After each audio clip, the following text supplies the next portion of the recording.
The Damned Séance Part 1. Chapter 1, The Letter with No Return Address. The storm hadn't yet broken, but the sky was a bruised color, clouds swollen like something festering, pregnant with thunder. Alaric Dawn stood in the gloom of his study, a fire burning low, staring at the letter that had arrived without postmark, without seal, and without return address. Its paper was thick, the kind only old money still used. The ink was a deep iron gray, like something written in ash. The envelope bore only his name.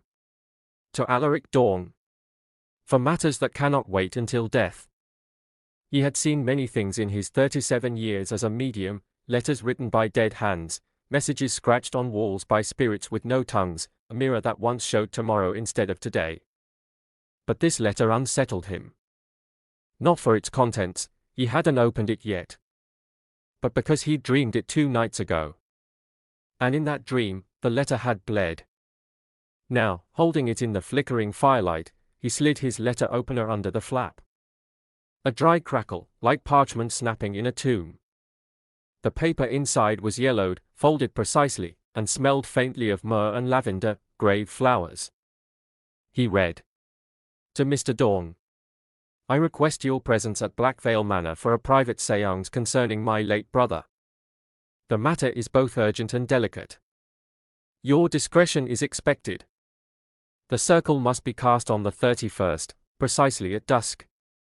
You will be compensated generously. Do not bring the living. E.B. Alaric stared at the final line. Do not bring the living.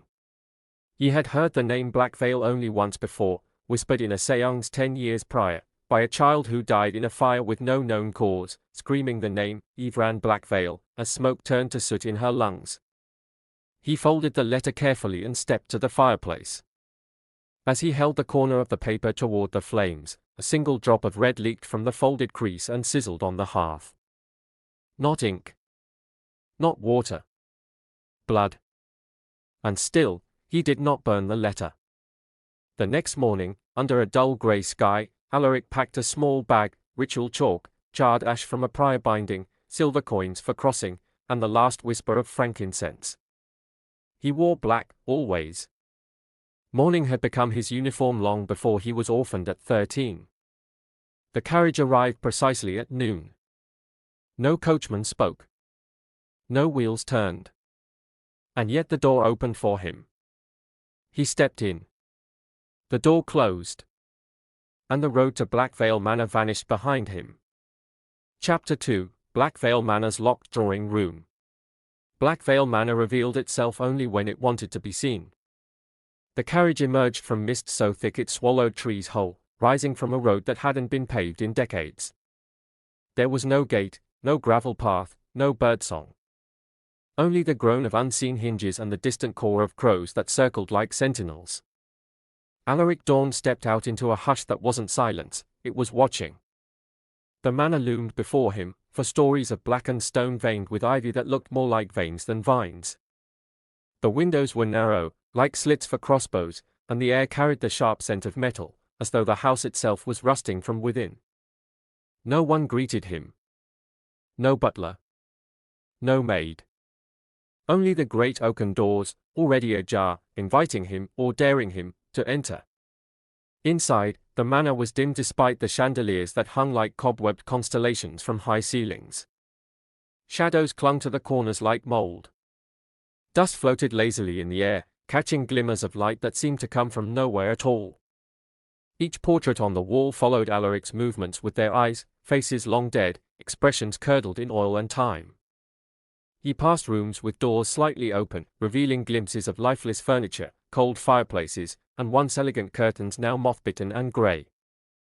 And then, a voice, soft, low, and cracked like parchment. You've arrived. Alaric turned. The man standing at the far end of the hall wore black gloves and a silver cravat.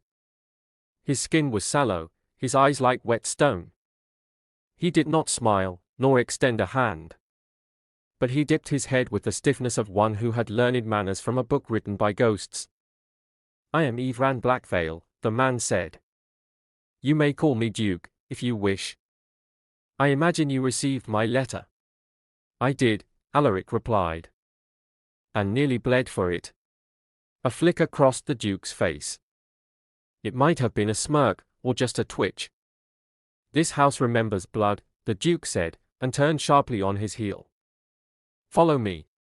They walked in silence through the east wing, dust muffling their steps, mirrors veiled in black cloth.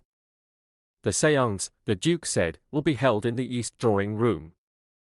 It was sealed on the night my brother died. No one has entered since. Alaric's brow furrowed. You never retrieved the body. Yvran paused at a heavy iron-banded door. We retrieved most of it. He unlocked 3 deadbolts, each with a distinct metallic groan, then unlatched a final chain that had been nailed into the wall with rusted spikes. The door creaked open. The room inside had not been touched in nearly 12 years. The east drawing room was elegant once, now warped by time and memory. The wallpaper had peeled into curls like dried parchment. A once grand piano stood silent in the corner, a cracked key protruding like a jagged tooth. The hearth was black with soot, and above it, a massive oil painting, 2 boys seated in matching red jackets, one slightly taller, both unsmiling. The one on the right, the Duke said, staring up at the portrait. That was Julian. My younger brother. Alaric's gaze lingered on the painting. The taller boy's eyes were a rich chestnut. The smaller's were grey. But the paint in Julian's eyes had begun to crack, leaving them cloudy, almost as if time had made him blind. A circle of high-backed chairs waited in the center of the room, as though they'd been placed long before either man arrived. 5 of them. 1 for me. 1 for you. And 3 for the others, Yvran said. Others? Alaric asked. The Duke nodded. Each of them, necessary. And the reason for this séance? Alaric asked, his voice even. Is it closer you want, or something darker? The Duke didn't answer right away. He stepped toward the hearth and ran a gloved hand over the mantle. Dust clung to his fingers like ash. My brother died, he said quietly, but something stayed behind. Something that speaks to me through walls. That rattles the piano at night. That walks the halls after midnight with my brother's voice but none of his mercy. He turned to Alaric. I don't want closure. I want it out. Alaric walked to the center of the room, the floorboards creaking beneath him like groaning bones. He placed a hand on the chair nearest the hearth. Cold. Not wood cold. More cold. This room, Alaric said softly, hasn't finished its story yet. The Duke smiled for the first time, grim and tight. That's why I called you. To finish it. Chapter 3, The Circle is Cast. The storm finally broke just after dusk. Rain lashed the windows of Blackvale Manor in long diagonal streaks, hissing against the glass like nails dragged across old bone. Thunder cracked like distant cannon fire, far enough not to shake the walls, close enough to be felt beneath the floor. In the east drawing room, 5 chairs now formed a perfect circle around a table made of dark mahogany. The wood had once been polished to a fine sheen, now it was dulled and scarred, its legs claw-marked by time or something less explainable. On its surface rested a silver bell, an antique candlestick, and a small obsidian bowl filled with ash and salt. Alaric Dawn stood alone for the moment, sleeves rolled, drawing sigils on the floor in a mixture of chalk and crushed bone. Each symbol bled into the next, forming a spiral language only the dead could read. Do not break the circle, he muttered under his breath, not for the others, but for himself. This was not the first séance he had performed in a place where walls remembered screams. But it was the first time the circle felt like a trap, not for the spirits, but for the living. The guests began to arrive. First came Isla Blackvale, the Duke's niece, young and sharp-eyed, wrapped in deep green velvet. Her gloved hands trembled slightly as she entered the room, though her voice did not. This was Julian's favorite room, she said to Alaric, not meeting his gaze. He used to compose here. He said the piano spoke clearer in the dark. She took a seat opposite the fireplace and stared at the painting above it with a flat, unreadable expression. Next was Dr. Felix Marston, the family physician, tall and grey-bearded, with eyes that flicked nervously between shadows. He carried an old satchel and the scent of tobacco and worn leather. "I don't believe in ghosts," he said immediately. "But I've seen what grief does to a man. It can wear another man's skin like a coat." "You may not believe in spirits," Alaric replied, "but they may believe in you." Marston gave a tight nod, as if choosing not to answer. He took the seat to Isla's right and crossed his arms stiffly. Last came Miel. She arrived silently, no one having seen her enter. The maid moved like water over stone, pale and expressionless, her eyes nearly colorless, washed out, like something drowned. "Forgive me," she said in a whisper. "I was asked to complete the circle." Her voice barely stirred the air. Alaric felt something shift when she sat down. A tension, subtle and sharp, like the moment before a string snaps. He glanced at the Duke, who only gave a curt nod of acknowledgement. The five of them were now in place. Alaric stood at the head of the circle. He lit the single candle in the center. Its flame flared too high, too fast, then settled into a flickering blue glow. He turned to each person in turn. "Tonight, we speak beyond the veil," he said. "Do not break the circle. Do not speak a name that is not yours. And above all, if something knocks, do not answer it." Marston scoffed quietly. Alaric didn't flinch. He lowered his voice. "I must warn you, not all who answer are the dead you seek. Some are just wearing the voice." They joined hands.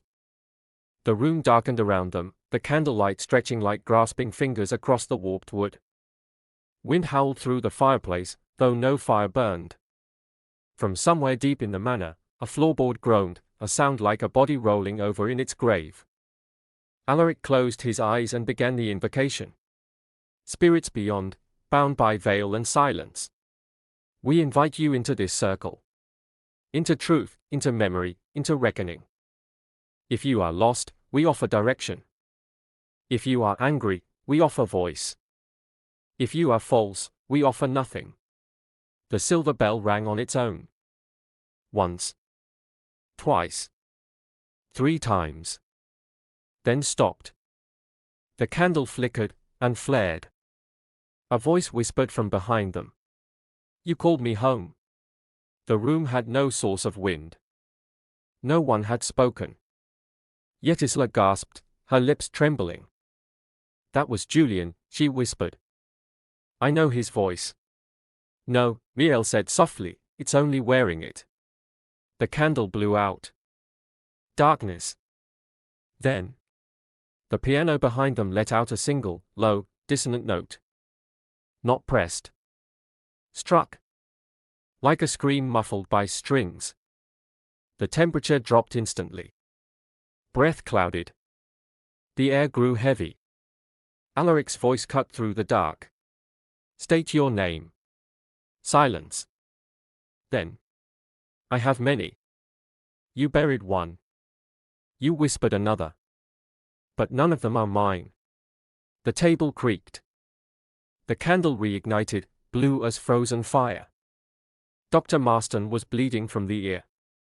Isla's eyes were rolled back. Miel was smiling.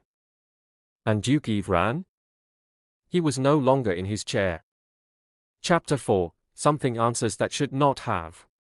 The flame in the center of the table guttered, hissed, and bloomed again, pale blue, cold as winter breath. For a heartbeat, the light revealed the circle in full. But Yves Blackvale's chair was empty. Not pushed back. Not fallen. Simply, empty. As though he had been erased. "Where is he?" Isla's voice cracked through the silence, eyes wide with terror. "He was just here, he was holding my hand." Alaric didn't answer immediately. His eyes scanned the room. The circle was unbroken. 5 chairs. 4 people. No sound of footsteps. No doors opened. No breeze. Only the hum of something vast and wrong, pressing in from all sides, like a storm made of whispering teeth. Dr. Marston groaned and touched his ear. Blood leaked between his fingers, dark and sticky. I heard singing, he muttered. No, not singing. Calling. A voice in my head. It said, he blinked rapidly, why did you leave me? Miel spoke next, calm, almost conversational. He's still here. Just not upright. She turned slowly to face the Duke's chair. Alaric followed her gaze. There, in the flickering blue light, the shape of a man began to form. At first just a shadow, bent and curled beneath the chair as though the Duke had been folded in on himself, his limbs twisted like burnt parchment. A horrible sound followed, wet fabric tearing. Bone shifting. Flesh sliding across floorboards. Then a whisper. It's too small here. Everon's head rose, upside down, peering out from beneath the chair. His eyes were wide, pupils pinpricks of pure white, his mouth slack, moving as though chewing on something that wasn't there. Don't touch him, Alaric warned. But Isla had already moved. Uncle, she cried, reaching down. Everon's hand snapped up and latched onto her wrist with the strength of a corpse gripped by rigor mortis. His voice tore out like splinters. She shouldn't be here. The blood isn't clean. You invited it. You invited it. Alaric shouted, break the contact. But it was Miel who acted. She pulled a thin dagger from her sleeve and cut a shallow line across Isla's palm. The instant the blood hit the circle's edge, the Duke screamed. A noise that didn't belong in a human throat. A shriek full of centuries. Wind slammed through the room. Every candle in the manor, even the ones not lit, suddenly burst to life. The Duke convulsed and collapsed, unconscious, as if the scream had emptied him completely. Isla trembled, blood trickling from her hand. What was that? Alaric knelt beside Ivran, checking his pulse. Alive, but barely. Something answered, he said grimly. Something you weren't meant to call. Miel wiped the blade on her apron. You didn't cast a clean circle, she said softly. You invited more than just the dead. Alaric's head snapped up. I drew the protections myself. You used salt and ash, she replied. But not iron. Not blood. And not silence. She pointed toward the sealed door. Faint scratches had begun to appear on the inside of the wood. Not claw marks, letters. Let me in. Dr. Marston rose unsteadily, still pressing cloth to his ear. We need to get out of this room. But Alaric shook his head. We can't. He gestured to the edges of the circle. The chalk lines were still visible, but pulsing faintly, as if alive. Where Isla's blood had touched the border, a small hole had formed in the line, and through it, something moved. A tendril of darkness. Oily, slow, and whispering. You let me in once. I remember the taste. The voice came from all around them now. No longer Julian's. No longer human. It spoke from the walls, the floorboards, the very air. Miel stared at the broken spot in the chalk line. We have to restore the seal. Or we're all just lanterns in the fog. But as Alaric reached for more chalk, the table shook violently. The silver bell clattered, the flame bent sideways, and the piano behind them slammed its lid closed with a thunderous crack. Alaric looked toward the hearth. The painting of the brothers was changing. Julian's image now smiled. And blood ran in twin rivulets from the taller boy's eyes. Chapter 5, The Locked Room Rules. The sound of the piano lid slamming echoed like a coffin sealing shut. Alaric turned away from the painting, his breath visible in the air now, as if the temperature had dropped to just above freezing. The candle in the center of the table stuttered, its flame flickering in erratic pulses, faint, but in rhythm, like a heartbeat, but not human. The chalk circle had cracked. The gap left by Isla's blood had widened. The oily shadow that had slithered through was gone, but not forgotten. Something had entered. Alaric didn't speak at first. He walked slowly to the circle's edge, staring at the broken sigil like a surgeon inspecting a wound. He knew he could redraw the lines, but it wouldn't matter now. It was no longer about ritual. It was about invitation. And the thing had already been welcomed in. I didn't mean to, Isla stammered. It was just my blood. That's exactly what it wanted, Miel whispered. Blood makes a door. And you unlocked it. Ivran Blackvale groaned from his place on the floor, curling slightly, still unconscious but stirring. His gloved hand twitched against the floorboards, and his lips began to move, though no sound came. Just the ghost of a prayer or perhaps a warning. Dr. Marston, pressing a fresh cloth to his still bleeding ear, snapped. We have to leave. This séance is over. The Duke needs medical attention. We need light, we need fresh air, we need. The door was no longer there. It hadn't simply closed. It was gone. Where once had stood the tall, iron-banded door to the east drawing room, there was now only wallpaper, yellowed and curling, seamless as though the door had never existed. No, Alaric whispered. No, no, no. He rushed forward and pressed his hand to the wall, then slammed his fist into it. Beneath the fragile paper, the wall was solid, stone, cold, and unmoving. Not even a seam. No handle. No hinges. No exit. Where's the door? Isla gasped. It's been taken, Alaric said grimly. Or worse, it never existed at all. They were trapped. Mirel's voice was flat and toneless. The room is now the circle. And the circle is not to be broken. What does that mean? Dr. Marston barked, his voice rising with panic. Alaric turned, his face pale. It means we are inside the ritual now. All of us. The moment the circle was broken, it stopped being a barrier. He looked around, eyes narrowing as he took in the walls, the furniture, the shadows. This room is no longer just a room. It's part of the spirit world now. Isla stood by the painting over the fireplace. Julian's figure still smiled. The other boy's face, Everon's younger self, had now faded completely, as if time had erased him. In his place, there was only an empty outline in red oil paint. A silhouette waiting to be filled. She turned back to the group. My uncle said he wanted Julian gone. That something remained behind when he died. But I think it's more than that. What do you mean? Alaric asked. Isla hesitated. He didn't just want to get rid of Julian's spirit. He wanted to use the séance. To trap it. Or bargain with it. She held up her hand, blood still crusted around the shallow cut Miel had made. He never cared about safety. He only cared about power. A loud knock rang out from inside the wall. Not on the outside. Inside. 3 knocks. Measured. Polite. Then a voice. Muffled, gentle. Childlike. It's so dark in here. Won't you let me in? Dr. Marston turned pale. It's a trick. Alaric nodded. It's always a trick. Please, the voice whispered again. I'm cold. I'm lost. You called me.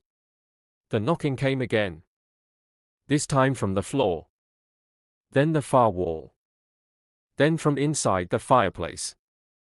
Each knock followed by the same voice, each time slightly altered. Male, female, old, young, until it stopped sounding like a voice at all and more like something wearing voices like masks. I can be your brother. I can be your son. I can be the part of you you buried. Just say yes. Miel stood. Her face unreadable. No one answers, she said. That's the first rule. The first? Alaric asked. She turned her pale gaze toward him. There are others. She pointed to the sigils he'd drawn earlier. You forgot silence. You forgot iron. You forgot the 4th chair. Alaric's heart dropped. What? Miel walked to the circle, counting aloud. 1 for the summoner. 1 for the guide. 1 for the offering. 1 for the protector. She stared at Dr. Marston. And 1 for the liar. The candle dimmed again, blue flickering to violet. And from the wall behind the vanished door, the scratching began anew. But this time, it didn't say let me in. It said, you are already here. Chapter 6, The Spirit That Mimics. The scratching stopped. But the message it left behind, you are already here, stayed carved into the wallpaper like a wound refusing to heal. The letters were no longer scratched in, either. They were swollen, bulging from the wall like something trying to push through. Alaric took a step back. The candle in the center guttered again, spitting wax down its iron stem. The blue flame bent toward the wall, drawn to the words like a moth to decay. No one spoke. Even Dr. Marston, who moments ago demanded logic and reason, stood breathless now, as if understanding had caught up to fear, and fear was winning. What does it mean? Isla finally asked. That we're already here. Alaric answered without looking away from the wall. It means something is pretending to be one of us. A silence thicker than fog fell.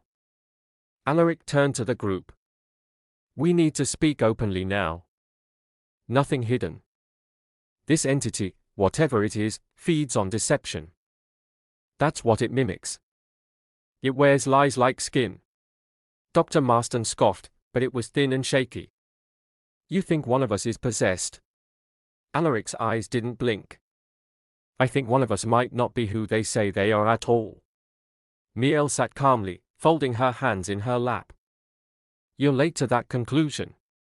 She looked to the chairs, then to Isla. The circle was already broken before you bled. Isla frowned. How? You touched the painting, Miel whispered.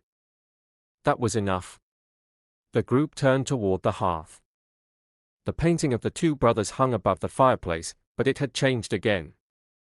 The background, once a quiet garden, was now a charred ruin. The smaller boy, Julian, was smiling wider, mouth split unnaturally across his cheek. And the second boy's silhouette had begun to fill in. With a face. Isla's. No, Isla whispered. That's not possible. Portraits remember, Alaric said. Especially in a house like this. Blackvale was built on blood and silence. It remembers every soul that's ever stepped through its threshold. He approached the painting slowly, every instinct screaming at him to look away. But he needed to be sure. The brushstrokes were still wet. Behind them, something moved. A soft shuffle. A creak of the floor. Not footsteps exactly, but the sound footsteps might make if they forgot how feet worked. Alaric spun around. Everyone was still seated.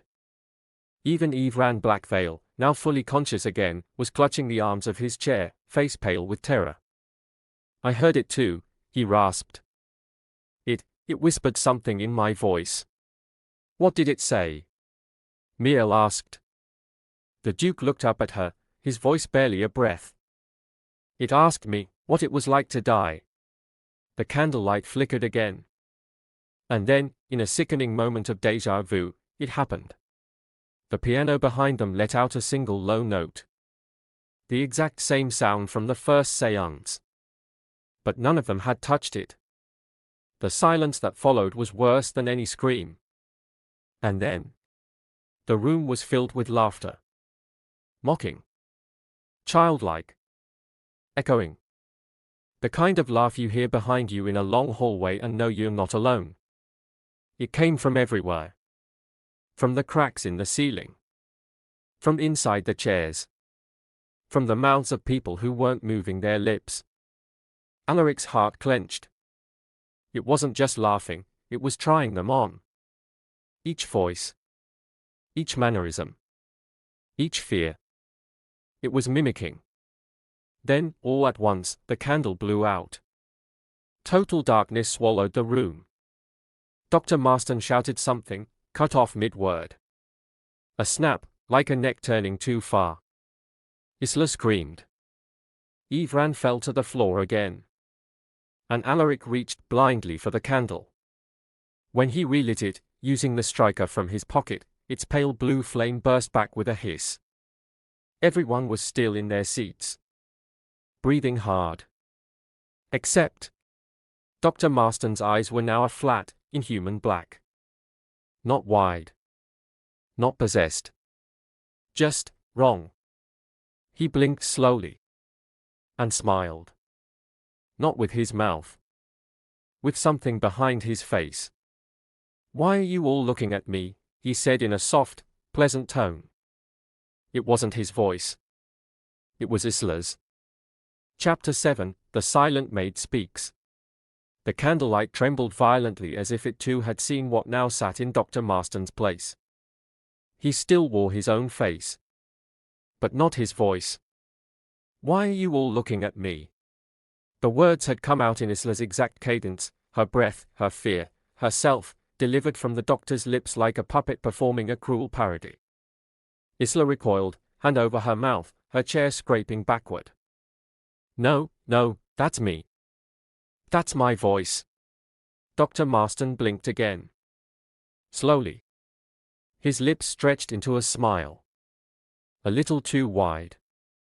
Alaric took a cautious step forward, drawing a small vial from his coat.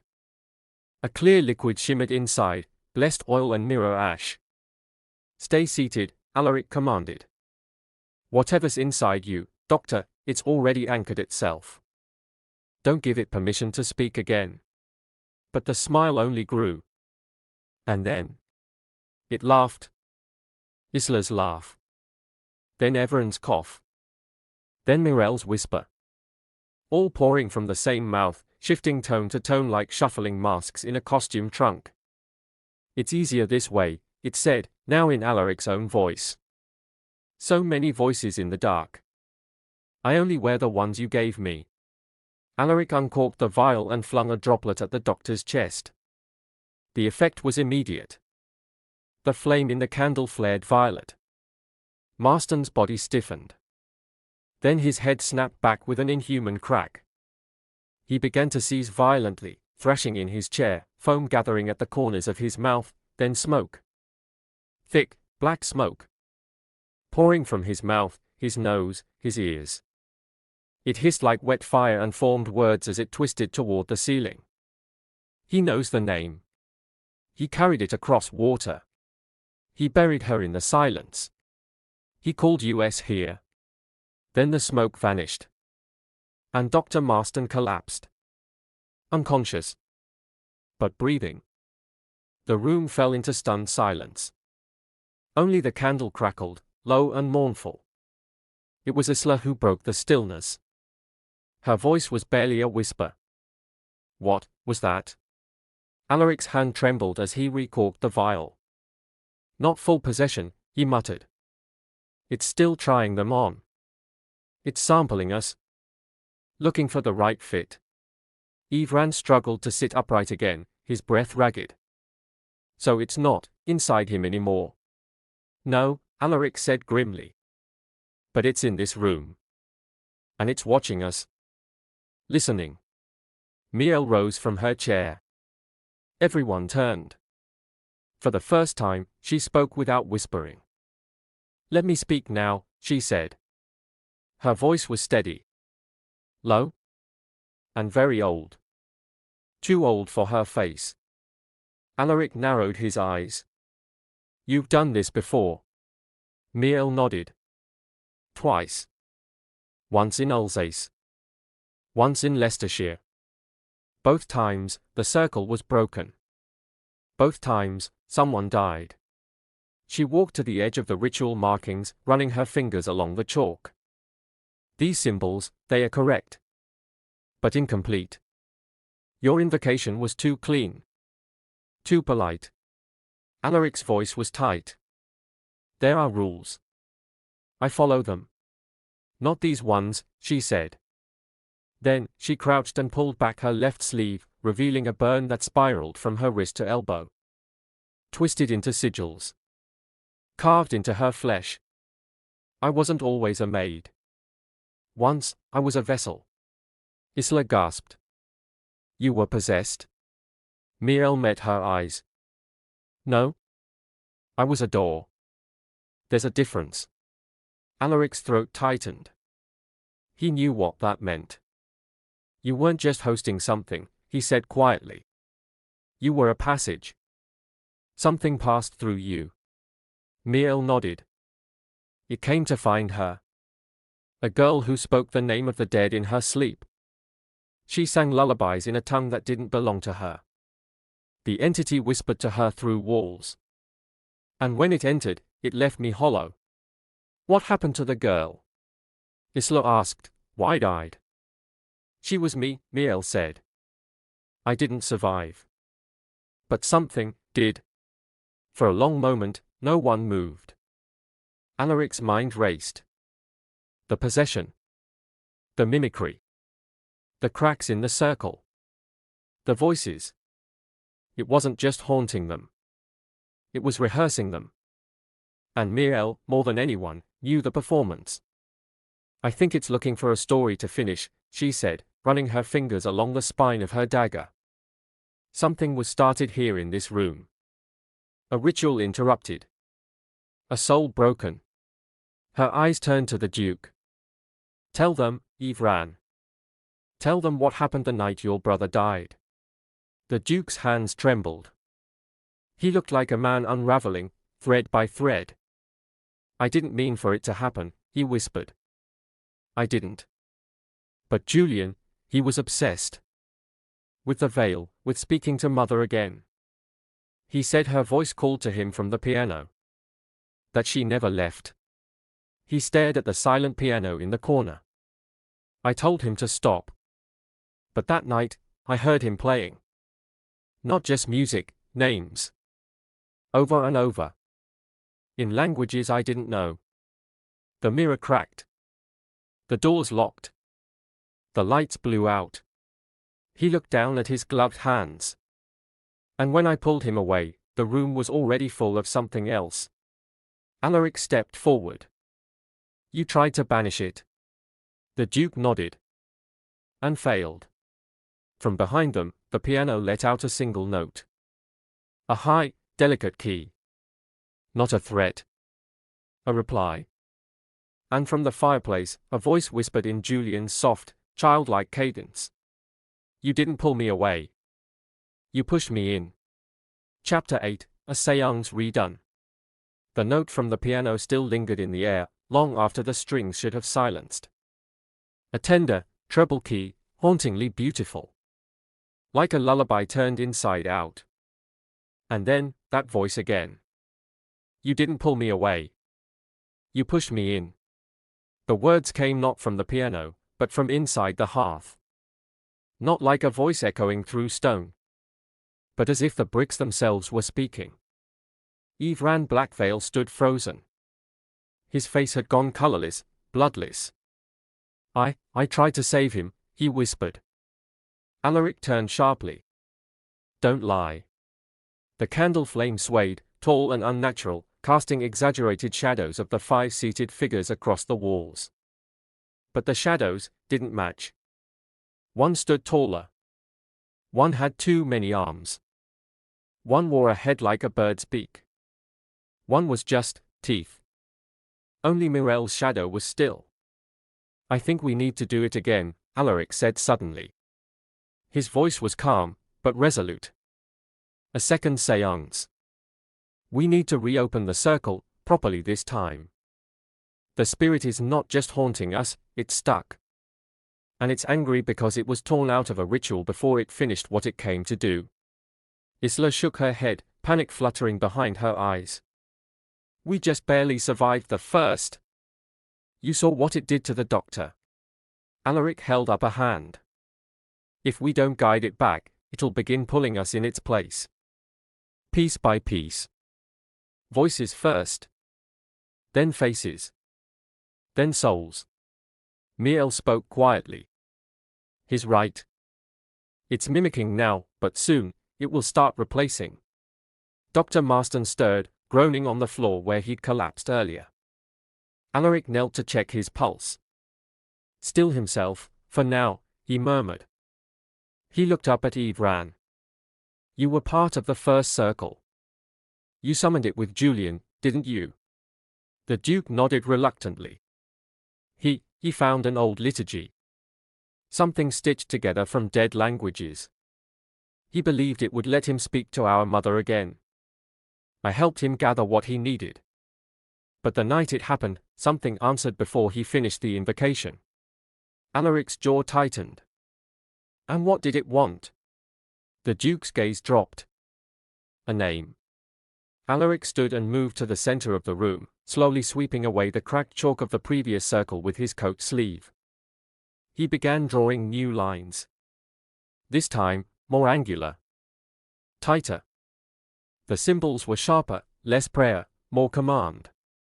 Miel joined him silently, adding strokes with a small vial of dried crow's blood and dusted iron.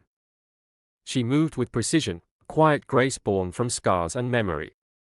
As they worked, Alaric addressed the others. This ritual will be different. Not a question. Not an invitation. This is a binding, a confrontation. We'll draw it to us. And we'll see what name it truly wears beneath our skins. He set 5 candles around the circle's edge. Hold nothing back. If you hide anything, it'll know. Once the circle was redrawn and sealed, the 5 returned to their seats. Dr. Marston, groggy but coherent, joined last. He flinched as he crossed the chalk lines, muttering about shadows that blinked when he didn't. Alaric struck a long match and lit the new center candle. This time, it burned black. Smoke rose not upward, but curled downward, sinking toward the floor like liquid shadow. Close your eyes, Alaric said. Hold hands. And repeat after me. Together, the circle chanted. We open this veil not with grief, but with reckoning. By ash, by salt, by blood once spoken. Come forth, unshaped. Come forth, unfinished. Speak your name, if name you have. Show your mask, if mask you wear. Come not as echo, but as echo's root. Come now, or be forgotten. The moment the last word was spoken, darkness fell like a curtain. Not a candle blown out. Not a door closed. But sight itself stolen. There was no light. No sound. Only the feeling of pressure, like being under deep water. Alaric tried to speak, but had no mouth. Isla tried to scream, but her voice belonged to someone else. Miel sat perfectly still. Waiting. Inviting. And then, a voice like knives dragged across glass. You speak of masks, but wear your own. Shall I tell them what you buried? Who you left behind? Shall I tell them what you are, Alaric Dawn? Then, light. The candle burst back into a towering black and blue flame. Everyone gasped, panting, sweating, pale. And the room was not the same. The chairs had shifted. Not just placement, but design. Each was now carved to reflect a secret none had spoken aloud. Isla's chair was made of twisted vines, covered in withered roses and grasping hands. Dr. Marston's chair was stained with blackened teeth. The Duke's chair had no back at all, just an empty mirror panel behind where his spine would rest. Morel's chair was identical to the one at the head of the table, the one from the portrait. And Alaric's chair? It was scorched. Burned black. Embers still glowing. Then came the voice again, deeper now, more confident. It no longer mimicked. It remembered. One of you belongs to me. One of you is already hollow. One of you wears a name that was buried with fire. The circle holds for now. But it will not save you. I am not a guest. I am what was summoned. And I do not leave without my name. Chapter 9, The Blood Mark. The silence after the voice faded was not peaceful, it was reverent. As if the room itself now bent to something greater than the living. as if they were no longer the summoners, but the summoned. Alaric's knuckles whitened as he gripped the arms of his scorched chair. The wood beneath his fingertips was warm, not from fire, but from something deeper. Something watching. He turned his head slowly and looked at the others. Isla was shaking, staring down at her arm. What is this?" she whispered. Beneath the torn sleeve of her velvet dress, etched into the inside of her wrist, was a symbol. A spiral. Simple at first glance.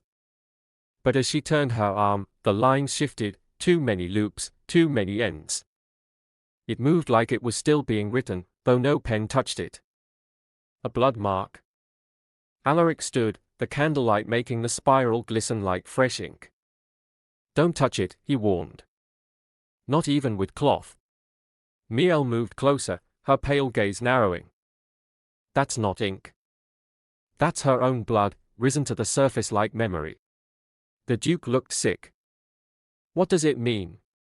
"It means," Alaric said, voice low, "that she's been chosen. Or marked. Or both." "Chosen for what?"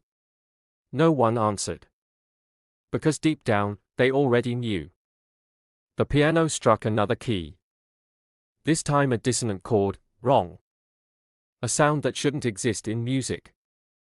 A note from a place where harmony had never been born. Then the walls began to change. Not crumble. Not shake. They shifted. Painted wallpaper curled back like skin peeling from bone. Beneath it, script, long vertical lines written in blood, ash, and something that shimmered like silver but smelled like rot. The first circle was promised. The second was broken. The third is her. Miel read it aloud, softly. It's claiming her. Isla is the third. The third what? Isla cried. I didn't ask for this. I didn't even want to come. Yvran closed his eyes. The first circle was Julian. The second was me, Alaric finished grimly. I reopened the path. I cast the second veil. Everyone turned to Isla. Mirel's voice was calm, but cold. And the third completes the triangle. The offering. The doorway. The name. Suddenly, the floor beneath Isla's chair cracked. A sharp pop of splintering wood. She jumped up just as her chair sank 2 inches downward, as if something had gripped its legs from below. A whisper rose from the crack. She remembers me. In her sleep. In her blood. She sang my name before she had teeth. Isla backed away, face pale with terror. No, I don't know who you are. Yes, the voice cooed. But your mother did. Alaric's breath caught. He turned sharply to the Duke. Yvran. Who was Isla's mother? The Duke didn't speak at first. Then, with a trembling voice. She was my sister. Not Julian's. Alaric pressed. She died before the first séance. Before Julian's obsession. But he swallowed. She was the one who first heard the voice in this house. As a girl. She said the wallpaper whispered. The piano hummed. And sometimes she'd wake up standing in front of the mirror at night, speaking languages no one taught her. And she had a daughter, Alaric whispered. A daughter who carries that memory in her blood. Isla shook her head violently. No. No, this isn't mine. This isn't mine. But the mark on her wrist darkened. Thickened. It now resembled not just a spiral, but an eye. Watching. The candlelight dimmed. And from the walls, the voices returned. Dozens of them. Not in harmony. Not in unison. But led, frantic, pleading, furious. Like a choir of the dead all trying to speak at once. She's the key. Let me out. Don't speak the name. He lied, he pushed me. The girl remembers, she remembers. The room quaked as if caught in the breath between thunderclaps. And then the mark on Isla's arm opened. Not blood. Not flesh. A lid. An eye. Real. Wet. Blinking. It looked at Alaric. You spoke my name once. And forgot it. Shall I speak yours now? Miel pulled Isla backward, shielding her with her own body. Close it, she said urgently. Now. Alaric fell to his knees and began redrawing the circle's western edge, chanting in a dead tongue, his voice cracking as the shadows in the corners rose like smoke. The eye blinked again. Then vanished. The mark returned to its spiral. And silence returned. For now. Dr. Marston exhaled shakily. We need to end this. Not just bind it. Banish it. No, Miel said quietly. We can't. Why the hell not? Because it doesn't want to leave. And you can't banish something that's already inside all of us. The candlelight began to flicker rapidly. And behind them, the painting above the hearth changed again. The figure once outlined in Everon's shape now bore Isla's face. And her eyes in the painting were bleeding. The story may end here, but the darkness never sleeps. Like this video to keep the shadows stirring. Share your whispers in the comments. Your voice shapes the next nightmare. And subscribe to our YouTube channel, The Gothic Hour Stories and Mysteries, where every tale lingers and every soul leaves a mark. The Gothic Hour awaits.